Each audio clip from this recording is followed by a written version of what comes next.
이런 경우죠. 이제 백인 같은 경우는 흑인 같은 경우에는 대문자 A, AA, BB 이 사람은 이제 전적으로 멜라닌 색소가 아주 그대로 이렇게 수용되는 그런 사람이고, 소문자 AA, BB는 이제 뭐 유럽 사람들처럼 완전 백인이겠죠. 황인종 같은 경우에는 소문자 AA, BB, 대문자 AA, 소문자 BB 뭐 이런 형태겠죠.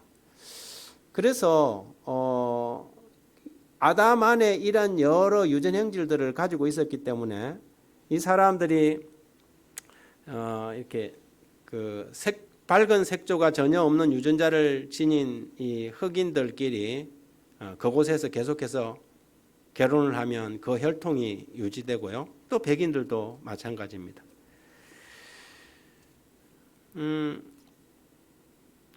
이 보십시오. 강아지들이에요. 다른 강아지들은 다 희고 뭐 누렁이인데 까만 게 한 마리가 나왔어요. 까만 게 한 마리가 나왔어요. 이게 이 사진은요. 에미는 이 하얀 이 개거든요. 근데 대부분의 새끼들이 무슨 색이에요? 검정색 강아지가 태어났어요. 이 가능해요. 충분히 가능합니다. 여기도 보십시오. 강아지 3마리는 흰색인데 까만 강아지들이 태어났습니다. 여러분들이 강아지를 키워보시면 이렇게 충분히 이런 일들이 벌어질 수 있어요. 여러분 흰색 강아지하고 흰색 어미 개하고 흰색 아빠 개가 결혼해도 검정색 나올 수 있습니다. 전혀 한 건 아니에요. 그래서 짐승도 이 교잡이 많아지면 한 배에서 나온 강아지가 검정 강아지도 있고 누렁이도 생길 수가 있는 것입니다. 이런 이 유전 과학이 아담의 한 후손이 다양한 인종과 다양한 문화로 나누어진다고 해서 이상할 것이 전혀 없다는 사실을 증명해 주고 있습니다. 그래서 아담이 다양한 인종을 만들 수 있는 유전 형질을 원래 가지고 있었다 이렇게 정리하면 아담 후손들이 이렇게 흑인, 백인, 황인종이 있는 것을 이해가 가죠. 여러분 이거는 한 어머니 밑에서 태어난 아이, 쌍둥이 아이들이에요. 보십시오. 여기 제일 끝에 아이는 쌍둥이인데요. 하나는 흑인 아이고 하나는 백인 아이예요. 한 엄마가 낳았어요. 쌍둥이인데 이 사람들은 부부들은 뭐 이 부분 같은 경우는 남미계 사람 같기도 하고 그죠? 그런데 그 중에 한 아이가 어떤 아이가 태어났어요? 완전 백인 아이가 태어났어요. 이런 일이 실제로 있죠. 여기도 마찬가지죠. 이 유전 행질에 대한 이해가 부족한 사람들은 이렇게 하면 남편이 부인을 의심할 수도 있는데, 근데 쌍둥이니까 할 말은 없을 것 같아요. 쌍둥이니까. 그런데 이런 일들이 있죠. 왜냐하면 그 부모의 형질 속에서 뭐가 있을 수 있어요? 전혀 다른 인종 혹은 피부색 뭐 이게 있을 수 있다는, 유전자가 있을 수 있다는 것입니다. 그런데 유전자는 여러분 우리가 이제 좀 깊이 좀 생각해야 할 부분은 환경과 생활 습관에도 영향을 받습니다. 우리가 다양한 유전자가 가지고 있지만 이 유전자가 활성화될 것이냐 안 할 것이냐는 우리의 생활과 또 환경에 영향을 받습니다. 예를 들어서 어떤 사람은 아주 매운 고추를, 땡초를 잘 먹는 사람이 있어요. 이 사람은 자꾸 땡초를 먹어요. 처음에는 이 사람도 참 힘들었을 거예요. 땡초를 자꾸 먹으니까 이 매운 것을 해결할 수 있는 유전자가 어떻게 해야 돼요? 불이 탁 들어와갖고 이 사람에게는 그것이 아주 활성화되는 거예요. 그래갖고 이 매운 걸 먹어도 그것을 해결을 잘 해주도록 우리 안에 있는 그 유전자가 탁 살아나는 거죠. 그러면 다른 사람은 냄새만 맡아도 하고 힘들어하는데 이 사람은 막 땡초를 먹으면서도 맛있다고 그러는 거예요. 그러면 고추의 맛이 다른 게 아니고 이 사람은 그것을 잘 해결할 수 있는 유전자의 불이 탁 들어온 거예요. 그래서 여러분 이 현대 그 의학자들에게 있어서 굉장히 중요하게 가르치는 강조되는 부분이 뭐냐면 당신의 건강한 유전자를 깨우라는 거예요. 그리고 어디는 장수 유전자라고 그랬어요. 장수 유전자를 깨우라는 것이죠. 그리고 우리에게 질병에 들릴 수 있는 그런 유전자는 아예 불을 딱 꺼놓는 게 좋은 거예요. 근데 사람들이 그 사람의 습관과 그 사람 살아가는 환경 속에서 어떤 유전자를 자꾸 불을 켜느냐가 굉장히 중요한 요인으로 요즘은 대두되고 있는 것입니다. 그래서 우리가 아까 그 도표를 봤던 것처럼 그렇다고 해서 그 도표처럼 고르게 이렇게 나오는 건 아니에요. 왜냐하면 환경과 그 사람의 생활 습관에 뭐 하냐면 영향을 받기 때문에 그렇죠. 그래서 한쪽 사람들로 계속 뭉치고 거기에 이렇게 고착되면 그쪽이 계속 발전하게 되어 있다는 것입니다. 쏠림 현상도 일어날 수 있다는 것이죠. 그런 측면에서 창세기 30장에 야곱이 그 염소 새끼 뵐 때 막 하는 막 이렇게 이상한 짓이 있잖아요. 그게 그 영향을 미칠 수 있었는지 과학적으로 이렇게 뭐 접근하기 쉽지는 않지만 어느 정도 야곱은 유전자에 대한 이해를 어느 정도 뭐 오늘날처럼 이해를 하고 있지 않았지만 경험적으로 그런 생각을 좀 하지는 않았을까 하는 생각을 추측을 할 수는 있을 거라고 생각합니다. 그래서 환경과 생활에 따라서 활성화되는 유전자가 달라질 수 있다.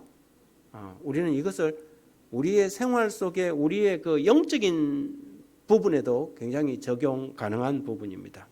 그래서 아까 제가 이게 책 제목인데요. 장수 유전자의 스위치를 켜라 그렇습니다. 장수 유전자의 스위치를 켜라는 것입니다. 질병 스위치는 끄고 장수 유전자의 스위치를 올리라는 것이죠. 자꾸 스트레스 가운데서 살고 사람을 자꾸 해서 미워하고 막 이러면 그렇게 자꾸 하면 우리의 장수 유전자는 어떻게 돼요?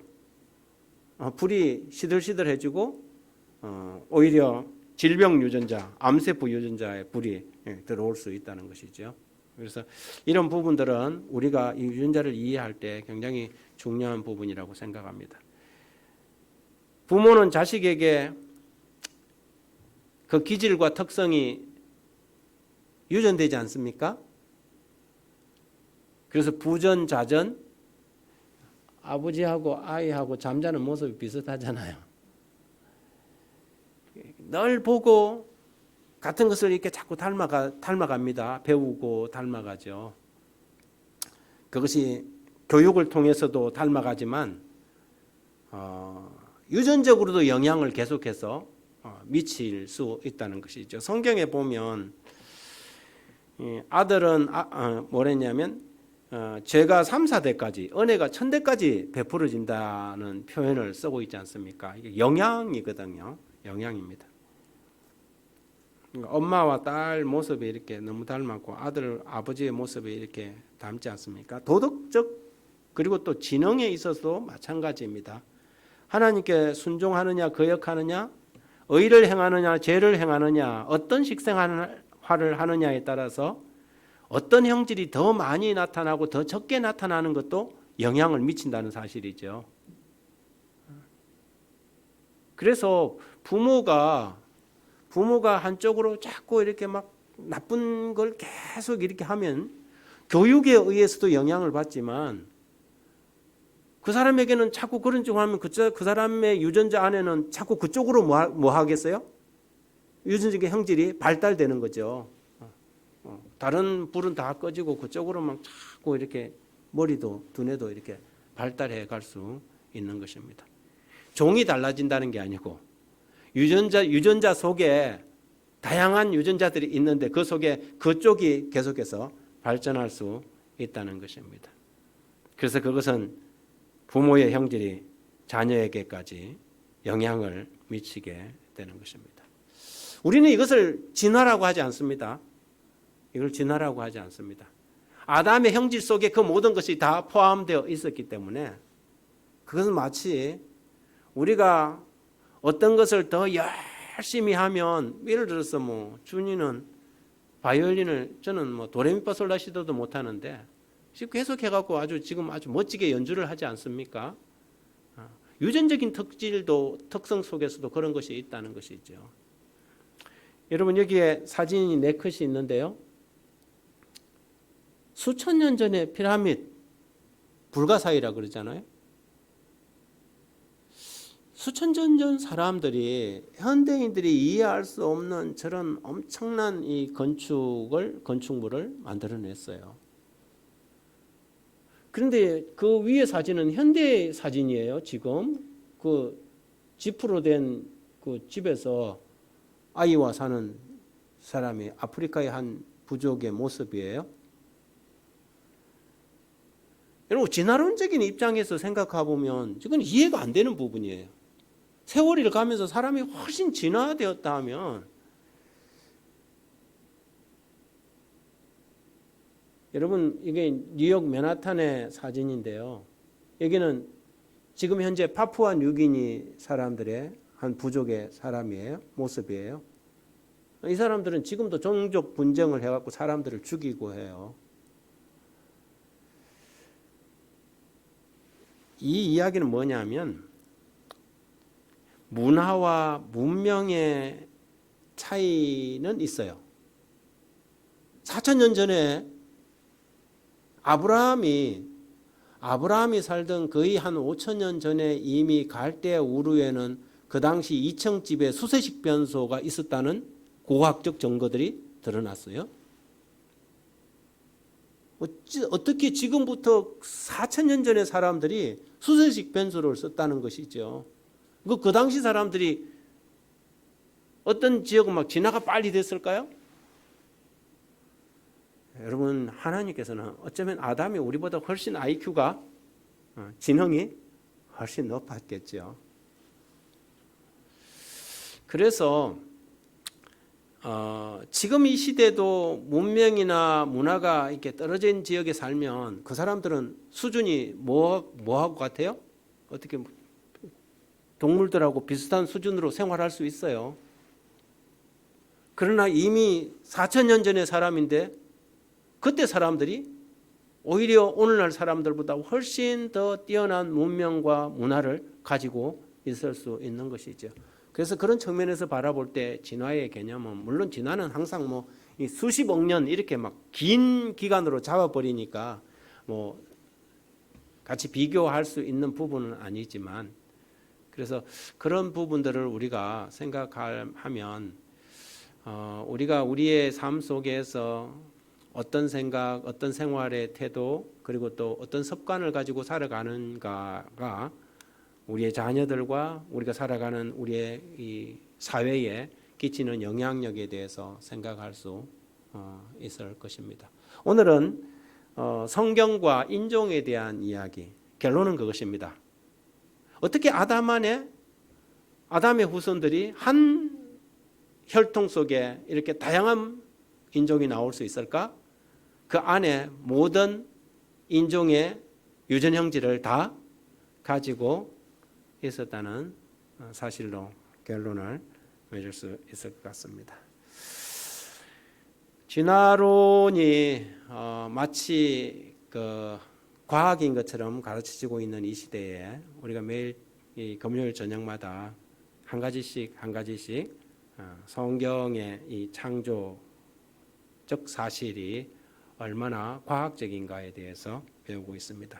우리 어린이 청소년들에게도 이런 사실이 가르쳐져서 진짜 과학이 아닌 진화론이 과학인 것처럼 수용되는 일을 막아지기를 바라면서 말씀 마칩니다. 아멘.